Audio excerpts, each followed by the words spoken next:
Este sería el origen de por qué yo escribí esto y me dediqué a pensar los efectos de la práctica en el analista, que es una práctica especial, es una práctica que requiere un esfuerzo emocional y mental muy grande, como lo requiere cualquier práctica en salud, la del enfermero, la del camillero, la del médico, también la del psicoanalista, pero cada uno tiene su especificidad. Bueno, hablé mucho, me parece que para tu primera pregunta. No, pero está buenísimo porque hay como un contexto, está genial. Bueno, en realidad nosotros leímos un artículo suyo, pero después preferiría pasar antes, si tuviera que hacer como una síntesis, digamos, de lo que va a presentar. ¿Qué diría, digamos? Así. Una síntesis de lo que voy a presentar. Bueno, una síntesis es poder como observar con un lente de aumento un poco la microscopía, el entrelazado más íntimo de una práctica, como es la psicoanalítica, que es tan íntima, es tan sutil y dedicada a aspectos muy delicados de otra persona que siempre es desconocida para uno, que nos entrega todo, pero que nosotros también entregamos mucho, y que hay un esfuerzo muy, muy grande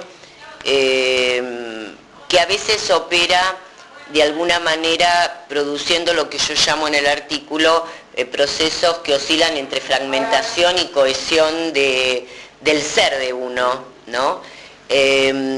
Porque la realidad es que nosotros somos personas y no nos despojamos tan fácilmente de lo que nos está sucediendo como personas, y por otro lado lo que sucede en el consultorio con cada paciente nos impacta.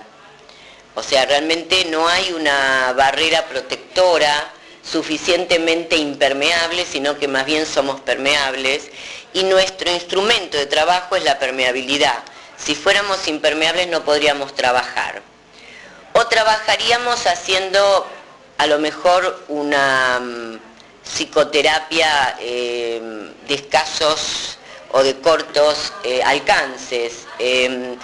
Pero cuando uno se mete en la empresa psicoanalítica, se mete mucho en la intimidad del paciente y tiene que ponerse en contacto íntimo con el paciente.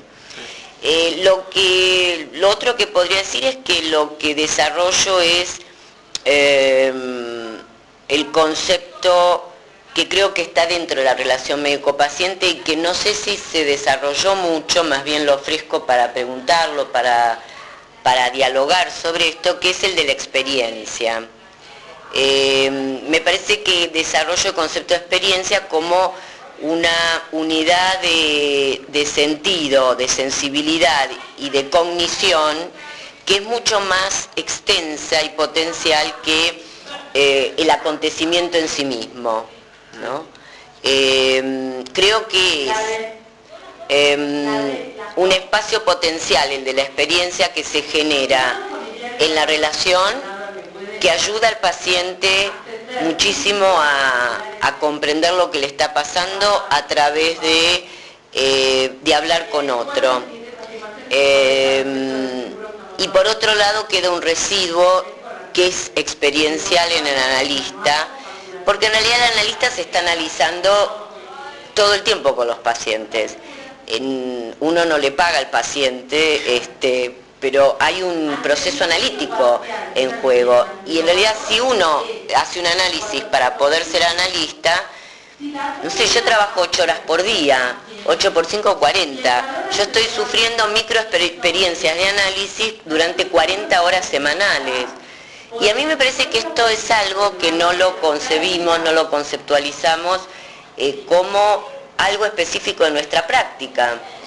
Tal vez si a uno se lo presentaran al inicio uno diría, ah no, yo esta profesión no la ejerzo. Por suerte nadie nos presenta mucho lo que vamos a hacer cuando elegimos lo que vamos a hacer, porque es como una sorpresa. Pero llega un momento después de 30 años de profesión que uno quiere ir más allá y se pregunta por qué está haciendo lo que está haciendo y cómo lo está haciendo, y se despoja un poco de los libros. Cuando uno se despoja de los libros, porque los libros ya, no sé, forman parte de un esqueleto de uno, uno empieza a moverse con una naturalidad muy grande que siempre resguardado por un código y una ética de preservación del paciente, se maneja con una libertad que es una libertad, podríamos decir técnica, acorta las distancias entre el paciente y el analista como dos personas, y creo que ahí uno trabaja mejor. Ahí también otra de las cosas que yo hablo mucho en el trabajo que voy a presentar mañana es sobre los aspectos de autenticidad que tienen que tener la sustancia, el clima, la atmósfera de la relación médico-paciente, de la relación psicoanalítica, de la relación terapéutica psicoanalítica, para que sea efectivo. Y que es un aspecto más de experiencia y vivencial. Nombraste las cosas, digamos, que no nos dicen o que no se dicen mucho. Si tuvieras que decirle algo a gente que se está formando como analistas o que están, digamos, con la idea de formarse en relación a la experiencia, ¿qué les dirías? Yo lo que les diría es que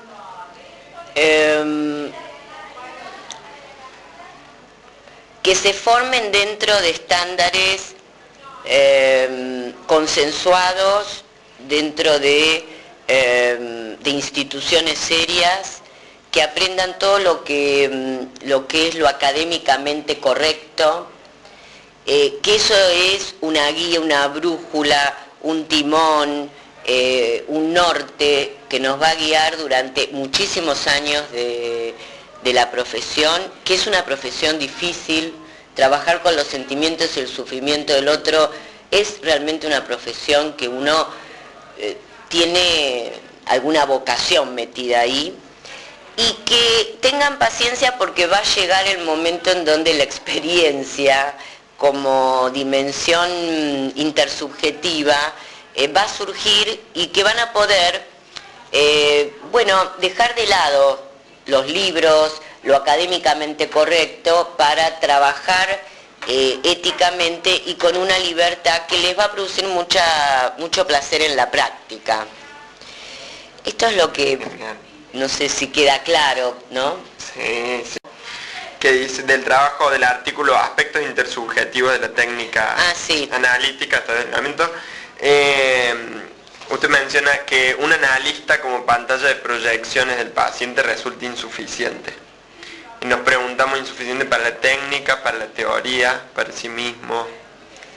Insuficiente para producir cambios, insuficiente para generar un ámbito de bienestar mayor de ese paciente, insuficiente para sentirse satisfecho con la tarea que uno realiza desde el otro lado del balcón. Creo que uno no cura a los pacientes vienen con problemáticas de una diversidad que, bueno, de ahí que hay libros de nosografía muy grandes, pero que hay un elemento muy importante en nuestra tarea, que es, primero es una profesión de ayuda. La tarea médica, la tarea del psicoanalista, la tarea del psicólogo, del camillero, del enfermero, son profesiones de ayuda y estamos puestos en un rol muy especial. Si no se intermedia una relación en donde la afectividad y la interafectividad manejada profesionalmente se maneja de una manera profesional, uno puede alcanzar un objetivo, pero ese objetivo sería mucho mayor una vez que uno puede liberarse de decir lo que corresponde en cada momento y decir lo que es oportuno y pertinente en cada momento para uno y para ese paciente en ese momento. Esto es lo que me parece que determina lo insuficiente, ¿no?, que yo ubico ahí, ¿no?